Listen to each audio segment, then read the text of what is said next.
سڵاو ڕێزی خۆم بۆ هەموو بینێرانی خۆشەویستەیە ئێمەش ژنانی بناری قەندیل سڵاو حرمەتی خۆمان بۆ هەموو لایەکەیە بەڵام ئەگە دەڵێن بناری قەندیل بێگومان شوێنێکی تایبەتە چونکە هەڕۆژ شاهیدی بەردومان و داگیرکاریانی دەوڵەتی فاشیستی تورکیەیە بۆیە ئەمە زیاتر لە هەموو شوێنەکان ئاگاداریە و پێواژوانەیە کە هەڕۆژ چۆن دەوڵەتی داگیرکەری تورکیە بە چاوساغی لایەنێکی کوردی بە تایبەت پارتی دیموکراتی کوردستان چۆن هێرش دەکاتە سەر دەستکەوتی گەلی کورد سەر گەنجانی بناری قەندیل سەر سروشتی بناری قەندیل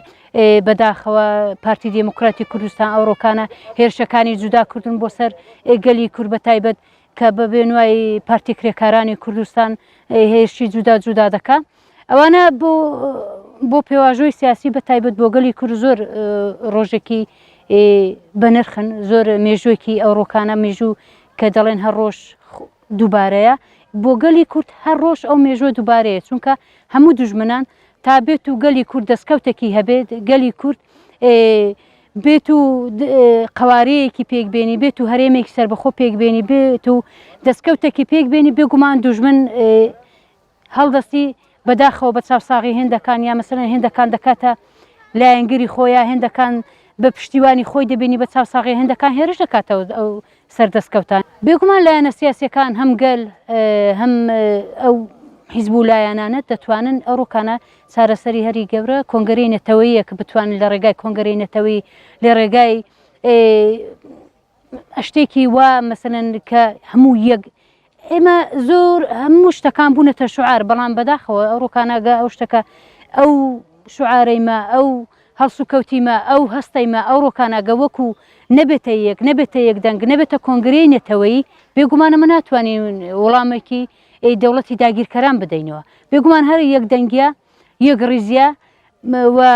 نەتەوەی کۆنگرەی نێتەوەی شەکە دەتوانانی وەڵام چارەسەرێکی هەبێ بۆ گەلی کورد بۆ دەستکەوتەکانی گەلی کورد بۆ قوارەی هەر چوار پارچەی کوردستان بۆ ڕۆژهەڵاتی ناوەڕاست چونکە ئەوڕۆکانە سیاست کەوتوتەکە ڕۆژهەڵاتی ناوەڕاست وە بەشی هەری کە زەحمەتی دەبینی بەشی هەری زۆر کە بەرەو ناخۆشی دەچی گەلی کووردە یا هەر ڕۆڵەی کووردە شەید دەبێ هەر خاکی هەرمی کوردستانە کە داگیر دەکرێت خاکی کووردە کە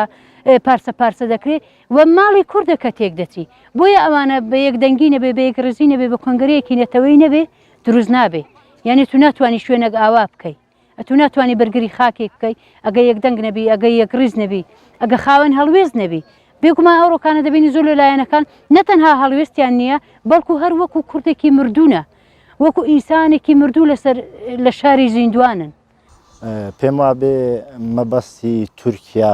تەنها لە ناوبردننی پەکەکە نییە مەبەستی تورکیا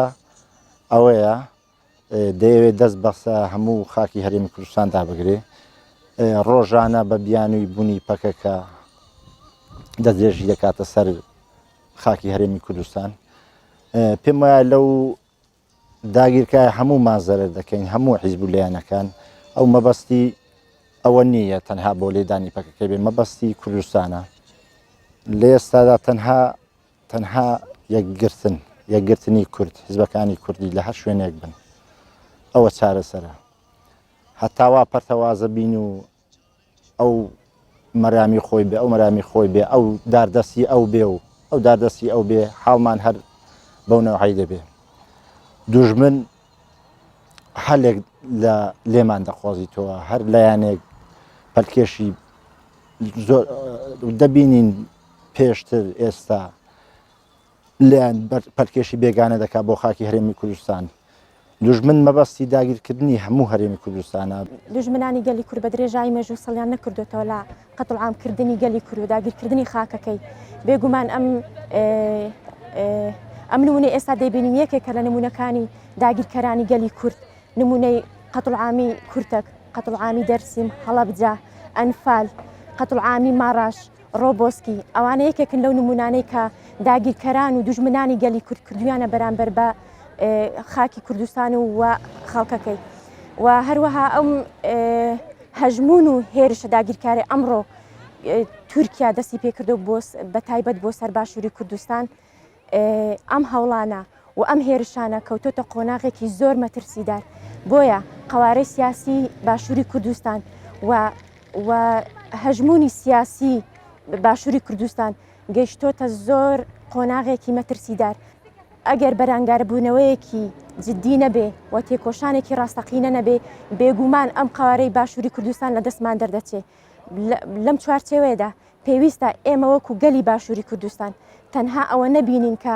ئەو داگیرکارانێ ئەمڕۆ دەوڵەتی داگیرکاری تورکیا دەستی پێکردو تەنها بۆ سەرپەکە کە بیان بۆ سەر قەندیل بێ ئەمە هەدەفی ئەوەیە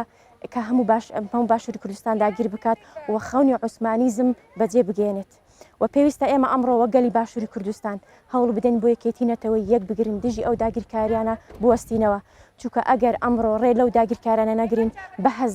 بە هەزاران قەتڵ عامی ئەوڕۆ بینیمان و یادمان کردەوە دەبینین و بەسەرمان دێت.